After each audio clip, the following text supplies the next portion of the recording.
Let me ask you something real quick. How many of you were taught in school how to file your taxes, how to read a pay stub, how to invest your first paycheck, how to tell the difference between an asset and a liability? Crickets, right? You were taught the quadratic formula, you were taught the causes of World War One, but nobody sat you down and said, here's how money actually works. Here's how the wealthy stay wealthy. Here's what to do with your paycheck so that one day your money works harder than you do. That's what we're going to do today. Welcome to the John Grdina classroom. I'm John Grdina, teacher, coach, husband, father, and a man on a mission to help you win in faith, family, fitness, and financial freedom. If you're between 18 and 30 years old and you felt like you're behind financially, like you're working hard but going nowhere, this episode was made for you. So let's get into it. Here's something nobody tells you when you land your first job or you're feeling good about that paycheck. Inflation is eating your savings alive. Think about it. You put $1,000 in savings account earning 0.5% of interest. Inflation is running at 3 to 4 times percent. Do the math. Your buying power is shrinking every single year. That money you're so proud of saving, it's worth less next year than it is today. Robert Kiyosaki, author of Rich Dad Poor Dad, which is hands down one of the most important books you will ever read, he calls this the rat race. You work, you get paid, you pay bills, you save a little, and then you do it again. Your money actually never grows because it's never truly working for you. He says this: the poor and the middle class work for the money. The rich have money work for them. Your 20s are not a time to save your way to wealth. They are the time to build the habits, the knowledge, and the assets that will generate income for the rest of your life. And here's the beautiful thing about being 18, 22, 27. You have time. Time is the most powerful financial asset on earth. And right now, you have more of it than any wealthy 40-year-old who would pay anything to get that back. So the question is, what are you doing with it? What are you doing with the time that you have? And every financial expert agrees on, regardless of their philosophy, is something you need to do. It's called dollar cost averaging. And it's exactly as simple as it sounds. You pick an amount, you invest it, you do it again next week, and then the week after, and every single week, no matter what the market's doing. And here's why it matters. Let's say you put $50 into Bitcoin every week. Some weeks Bitcoin's at $100,000. Some week it drops to 80,000 because you're buying it at both prices consistently. Your average cost per coin lands somewhere in the middle. You don't have to predict the market. You don't have to do anything on timing. You just show up and buy. Warren Buffett, the greatest investor in human history, has said for decades that consistent, patient investing in quality assets beats virtually every other strategy. He talks about staying in long enough for compound interest to do its work. He calls compound interest the eighth wonder of the world.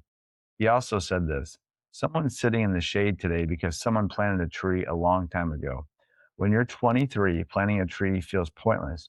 You want the shade now. But I'm telling you, the tree you plant this year will be giving shade when you're 40, and the person you waited until 40 to plant, they'll be waiting until 60. $50 a week, $25 if it's all you got. The amount matters less than the habit. So build the habit now. Now you know why to invest and how to do it consistently. But what do you exactly put your money into? So let's walk through the asset classes I believe in and why each one plays a role. Gold and silver first. I know your reaction is probably that it sounds old, but here's the thing. For 5,000 years, gold and silver have held their value while paper currencies come and go.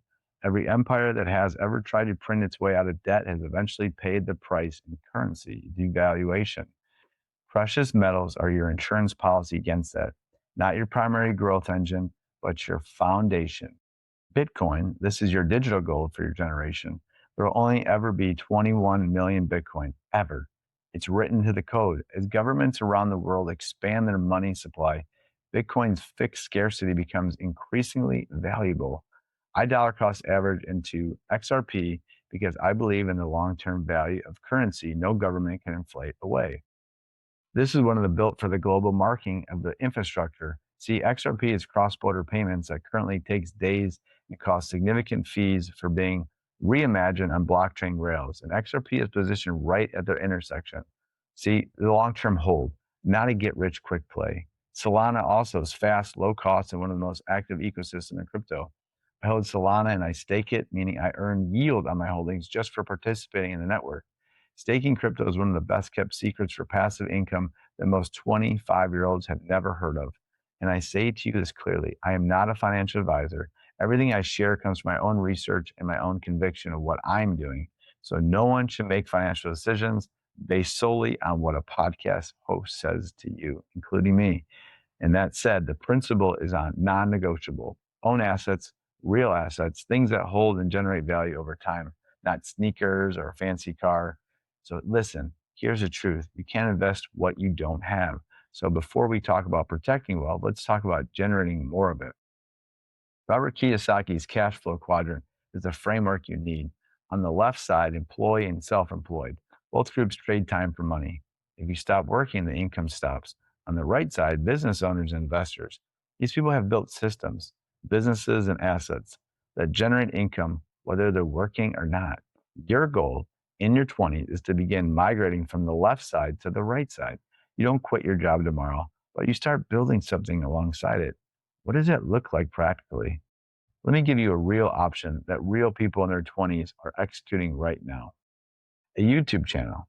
Pick a topic you know something about: fitness, faith, gaming, cooking, finance, and start creating. YouTube pays you passively for views on content once you've created.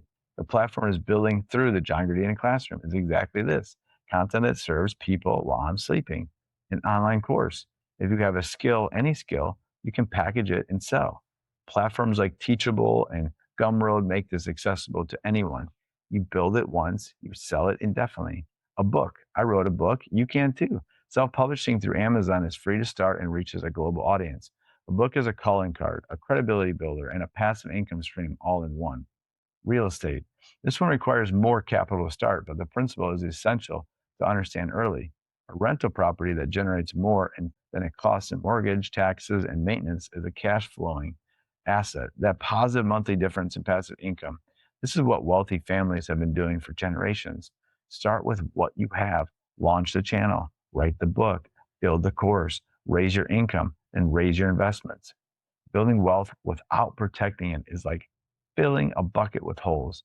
The taxman comes, the market crashes, inflation cuts through. So let's talk about two of the most powerful protection tools available to you right now. The first is the Roth IRA. If you have any earned income, you can contribute to a Roth IRA. You fund it after tax dollars, meaning money you already paid tax on. But from that point forward, everything that money earns grows completely tax-free. When you retire, you pay zero taxes on those gains. For someone in their 20s with potentially 40 plus years of growth ahead of them, tax-free compounding is one of the most powerful financial advantages available to ordinary people.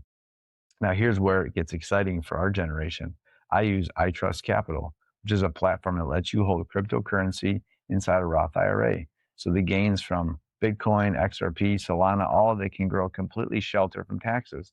That combination of crypto growth potential plus Roth tax protection is something most people your age have never even considered. The second tool is Index Universal Life Insurance Policy, or an IUL. It builds cash value over time linked to a market index, but what makes it remarkable is this: you can borrow against that cash value, typically up to 60% of what you've contributed, without triggering a taxable event. Why does that matter? Because when markets drop, and markets always drop eventually, you need liquidity. You need buying power ready to go. And when you have it, it's positioned inside an IUL. You can borrow it, you can buy assets at deep discount. And Warren Buffett said it best: be fearful when others are greedy, and greedy when others are fearful. Market crashes are not strategies for the prepared investor, they are sales. The IUL gives you a way to show up to the sale with cash in hand while everyone else is panicking. This is how the wealthy play a completely different game than everyone else. I want to talk to you straight for a minute, because this might be the most important thing I say in this entire episode. You are going to face enormous pressure in your 20s to make purchases that feel like success, but are actually setbacks. A new car, an apartment upgrade, the designer wardrobe, the overpriced degree that leads to a job you don't want.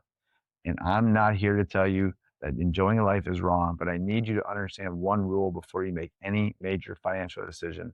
The only time you spend significant money on something is when you know with evidence that you will get a return on that investment. Dave Ramsey has helped millions of people escape debt One simple framework. If you can't afford to pay for it in cash, you can't afford it.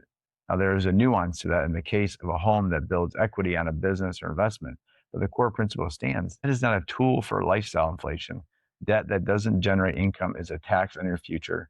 Kiyosaki says your house is not an asset. A house you live in takes money out of your pocket every month. A rental property, though, puts money in. Know the difference between an asset and liability, and stop calling liabilities investments. Your car is a liability. Your wardrobe is a liability. Spending $40,000 on a degree that pays $30,000 a year is a liability with interest. Before every significant purchase, ask yourself one question out loud. What is my return on this investment? If the honest answer is nothing, not forever, but just take a deep pause and get some clarity around what you're going to do. You are in the asset building phase of your life. Stay in it. We've talked strategy, we've talked assets, we've talked protection. Now let's talk about how you're actually going to move forward, because the financial freedom without a clear definition and just a financial stress with better numbers. So here's my definition. Financial freedom is the monthly number that covers your lifestyle, your family, your community, and your church, generated passively without you having to trade 40 hours a week to get it. It's not a yacht. It's not a private island. It's a number that lets you wake up on a Monday morning and choose how you spend your time rather than being told where you have to show up. For some of you, that number is $3,000 a month. For others, it's $8,000. The number doesn't matter. The clarity does. Because once you know your number, you can reverse engineer exactly what assets you need to generate it. Proverbs 22:7 says, the borrower is your slave to the lender. Financial freedom means you are nobody's slave. You don't owe your best energy to a credit card company. You don't lie awake calculating whether the rent clears. You are free and you have freedom. And you give generously. You serve powerfully and you live fully. And that brings me to the final principle, the one that ties this all together. Tithe first. 10% off the top before you invest. Before you save, before you pay any bills, give it to your church, to the people in need, to the mission you believe in. Malachi 3:10 is one of the most powerful scriptures where it dares you to test him. He says, bring the whole tithe into the storehouse and see if I will not throw open the floodgates of heaven and pour out so much blessing that there will not be room enough to store it. I've lived this. The discipline of tithing recalibrates your entire relationship with money. It breaks the grip that money has on you. It reminds you that you are a steward, not an owner of everything you've been given. And in my experience, whole people who give first tend to build the most freely. God loves a cheerful giver. And a cheerful giver is someone who has stopped worshiping money and started using it as a tool for something greater than themselves. That is what financial freedom is really about. So let me wrap this up in about 7 moves I want you to make this week. Not someday, this week. 1, open a Roth IRA if you don't have one. Look at I Trust Capital if you want to hold crypto inside it. 2, pick one asset and set it up automatic weekly contribution, even $25. Just start the habit. 3, read Rich Dad Poor Dad or listen to the audiobook. This week it will change how you see money forever. 4, write down your freedom number. What does your ideal monthly life actually cost? Know the target. 5, identify one income stream you could start building alongside your current job. A channel, a course, a side service, one thing. And 6, before your next major purchase, ask the ROI question about out loud. What is this return for me? And 7, give first. Practice generously giving your posture toward your money in a way nothing else can ever come back. You are not behind it. You're exactly where you need to be to start making different decisions. The difference between where you are and where you want to be is simply the consistency of those decisions over time. Your 20s are not a dress rehearsal. They are the foundation. Build well. I'm John Grdina. Thank you for spending time in the John Grdina classroom. If this episode has added value to your life, share it with one person who needs to hear it. Leave a review, hit subscribe. And if you want to go deeper on faith, family, fitness, or financial freedom, you know where to find me. Until next time, stay faithful, stay focused, and keep moving forward.